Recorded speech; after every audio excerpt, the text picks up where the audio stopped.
The best of money matters. The Big Story. Welcome to The Big Story. I'm Hongbin Jeong. Cross-border rides between Singapore and Malaysia have long been a lucrative but contentious part of the ride-hailing industry.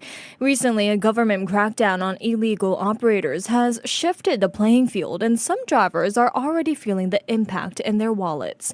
Speaking to the media following a dialogue with platform workers yesterday, Labour Chief Ng Chi Meng said private hire drivers have reported earning up to 15% more.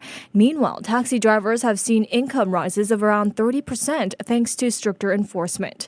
So are drivers finally getting a fair deal? And what more can be done to ensure fair pay, transparent earnings, and proper protections for platform workers? Well, joining us today to share more is Walter Theseira, who's Associate Professor of Economics at the Singapore University of Social Sciences. Hi, Professor. Welcome back to the show. Hey, good to be here. All right. Well, just to start off, how does the presence of illegal operators affect workers' livelihoods, and why is this such a pressing issue? Well, I think we have to look at the different kinds of illegal activity in terms of ride-hailing that's actually affecting Singaporean drivers.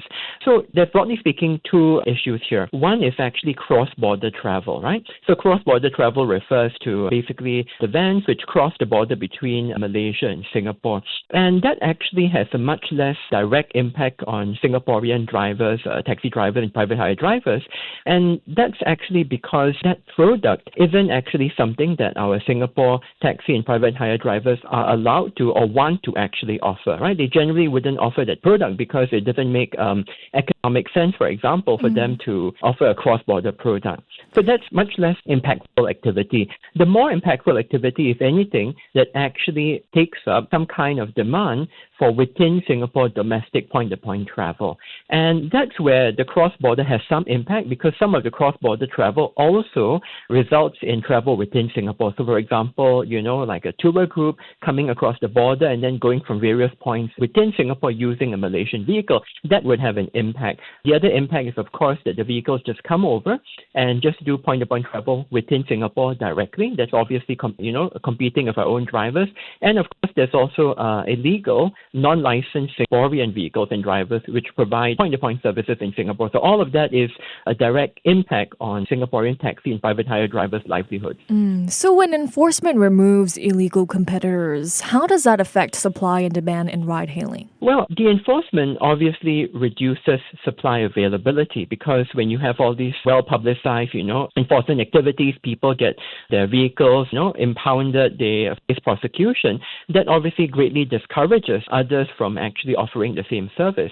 But actually the key here is you can cut supply by doing this, but what will happen to demand, right? Because ultimately, if that demand doesn't actually spill over or come back to our domestic taxi drivers and private hire drivers, then we will not see much of a change for them. So when I look at, what happens to demand, I would say that the cross-border demand, Johor to Singapore and vice versa, I don't think that will spill over that much, because basically our own drivers are not actually providing, that particular service, or they can't provide it cost effectively anyway.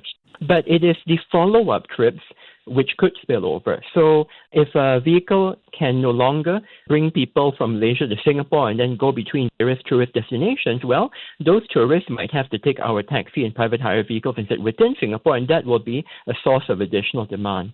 As for, for example, point-to-point trips within Singapore, only that Singaporeans take on these illegal platforms, it really depends on how price-sensitive those Singaporean commuters are. Because some of them can only afford to pay very low prices for point-to-point travel. And so when you ban these services, they're banned already, but when you crack down on these services, some of them are just going to go and take public transport instead. They're not going to be able to cough up an extra few dollars to pay for a legal point-to-point service in Singapore. Right. Well, in the long run, do you think stricter rules will push illegal operators to adapt and comply, or will it simply drive the problem underground in new ways? Okay, so I think, again, if we think about the different groups of illegal operators, if you look at the cross-border operators, right, actually there is simply no legal way for them to comply at present. As far as I understand it, we do not actually have generally recognized licensed or licensable cross-border ride-hailing permit or,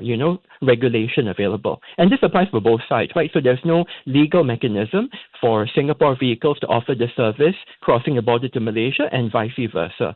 The only mechanism that is available is the cross-border taxi license, which is actually very restrictive because it is not a true A to B service. You can pick up anywhere on the side that the taxi is registered in, but you can only drop off at one point on the other side.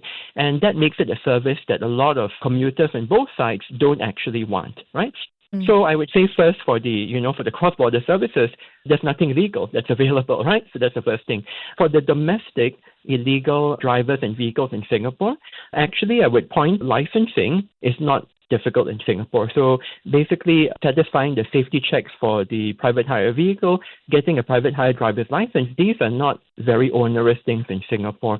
So I would say that if you are licensable, probably you ought to consider getting a license so that you can do it legally. Of course, if you are offering the service through a class of vehicle that cannot be licensed, like a cargo vehicle and so on, that's a different matter. And, obviously that should not be offered. Okay. Well, then how significant is the income increase here reported by the Labour Chief among licensed drivers after the crackdown on illegal cross-border operators? Well, I would say it is actually difficult to say what the real increase is among drivers. I've no doubt that the drivers who talked to him, I think he had reported some drivers have said, 10, 20, 30% increases. I'm sure those drivers are reporting their own experiences, right? But the reason why I'm so cautious is that when you look at the private hire and taxi market in Singapore, the bulk of the earnings are actually not, from these kinds of tourists and things like that. The bulk of earnings are actually from our peak hour commuting in Singapore. So the morning peak, the evening peak. And I really don't think that there is going to be any spillover demand from cracking down on cross-border services onto our Singapore-based, peak hour commuting travel. It's just not realistic. And so there's not much evidence that this is, directly causing a huge increase in demand for our licensed drivers. The other point I would make is that, when you look at the size of the overall Singapore taxi and private hire market, you would actually need there to be thousands, if not maybe even more than 10,000 illegal vehicles providing these services in Singapore, and for all of those illegal vehicles to actually go away, in order to create a 10 to 30% increase in earnings across the board. I simply don't see that we have, in fact, 10,000 illegal vehicles providing this in Singapore. Just not a realistic number. Okay. Let's talk about the drivers themselves as well. Many platform workers have raised concerns about unclear fare structures, commissions, and surcharges. So how critical is transparency when it comes to ensuring fair pay? Well, I think we have to distinguish here between the fare level, so that's, how high or low the fare is, and the structure, which is basically how the fare is divided between the driver, the platform, and so on, right? So I think first, fare levels. Fare levels are dynamic in Singapore, and they've been dynamic ever since ride-hailing actually entered the market.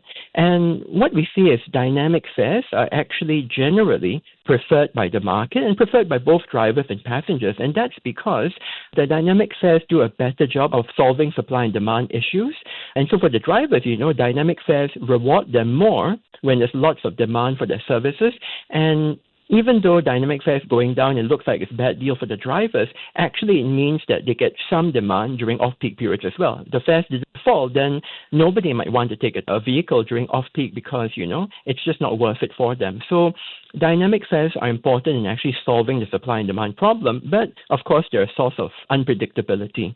So then we can talk about the structure. The structure is basically the question of, if I get a given fare, $20, $30 or whatever, right? How much of that fare do I actually keep? And how do I figure out, how much I'm going to be keeping after we account for things like incentives, bonus schemes, things like that, right? And this is actually, I think, where things are actually much less transparent. It's less transparent because besides just the commission, the platforms have several mechanisms for changing the effective amount that the drivers keep, such as the incentives, right? So many platforms actually offer increasing incentives to drivers who provide more services on their platform. So the platforms claim they have legitimate business reasons for doing this, but it's understandable why the drivers feel that this overall system is quite confusing and non-transparent. Right. So what impact does unclear compensation then have on workers' ability to make a living? Well, I think the crux of the issue is that drivers do not know if they drive a certain amount of hours or a certain number of days, do they get a consistent amount of earnings to take home or not? They just don't know that, right? And I mean, this is a problem, obviously, because when you see that your earnings and take home are going down, you have to drive more hours, but also you face some challenges in understanding, are your earnings going down because the industry demand is changing? You know, there's simply fewer people who want to take taxis and so on.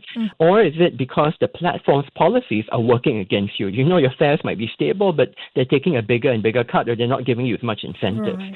So that's the challenge you have to deal with. But I would have to point out that with a platform job, you know, like taxi driving or private hire driving, right, the risk is actually borne by the worker. And what that means is when times are good and the workers can put in more hours, they earn more. But when times are bad, they earn less.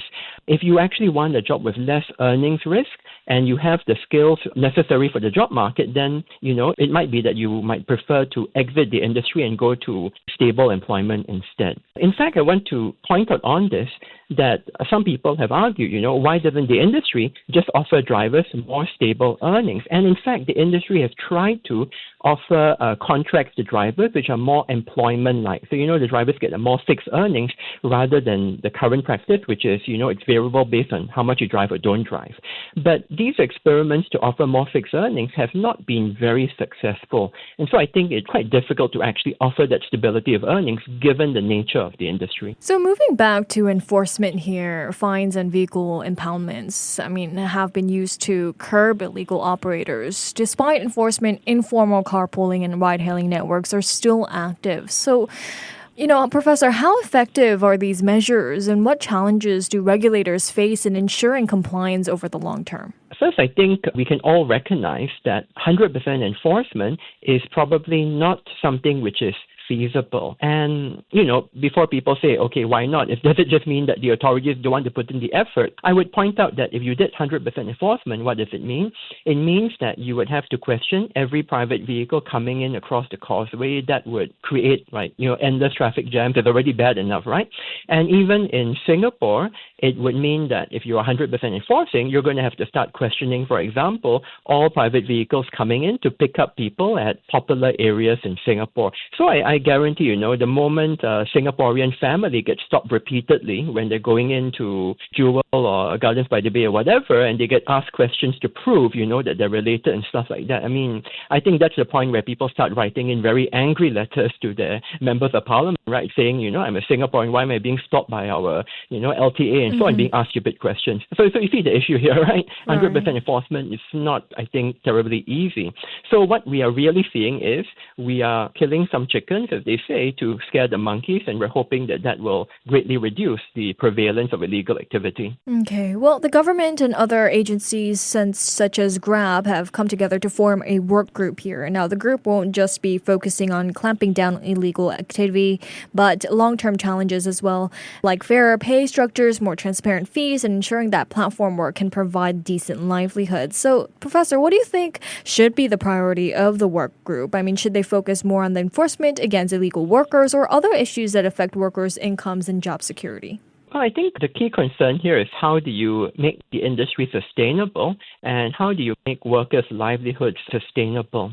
But I think we also have to recognize that it's not so much necessarily about protecting a driver's job. It's more about, I think, ensuring that drivers have opportunities to earn a good living in a ride-hail or also have opportunities to earn a good living elsewhere if that's not what they want to do. If, for example, the volatility of earnings in ride-hail, which is, I think, a natural part of the job, you know, if that's not something that suits them, then it might be that they are better off finding jobs outside. Because I think ultimately, you know, the objective isn't about increasing the private hire and taxi industry. It's about finding what is the right size of the industry and, you know, drivers and so on for the kind of demand we have in Singapore, and also bearing in mind that labor costs are very high in Singapore and manpower is actually very scarce. For example, if you look at some other countries, if you look, let's say Japan, right? In Japan, in many Japanese cities, it's less common for ordinary commuters to use private hire vehicles or taxi vehicles every day. It's because the vehicles are priced much higher and they tend to take more public transport. In Singapore, however, we tend to resort to taking private hire a bit more often perhaps than the Japanese or the New Yorkers, or Londoners do. So maybe the right way the industry should be going in the longer term, recognizing our constraints, is actually it's a more premium service. The drivers do earn more, but there's actually less drivers and less vehicles, So that's something much in the longer term. Of course, in the shorter term, how do you, basically try to sort some of these issues out between the industry and the workers in terms of things that the drivers are unhappy about, like fare structure and so on. Do you see the introduction of this work group then as the right solution to address the challenges by platform workers? If not, what other steps do you think should be taken? Well, I see that this work group is essentially a tripartite work group, and that is one of, I think, the unique advantages that Singapore has. We try to bring together the companies, the workers, and the government as well to try to figure out, do we have a solution that has acceptance by all groups, right? Because, if we try to come up with solutions that are not acceptable to one side or the other, that will ultimately be an unworkable solution, right? So what do I think they ought to look at? I'd say that, for this tripartite work group, it's not really about enforcing against the illegal workers, drivers, because that's really the government's issue. I think they can, however, try to figure out, is there a better way of structuring compensation in the industry for drivers? Should there be, for example, industry-wide rules or principles that all the platforms adopt, right, in terms of how they can structure incentives, commissions, and things like that? Can they improve transparency to the workers, to the drivers, in terms of how much they're really paying for the platform services?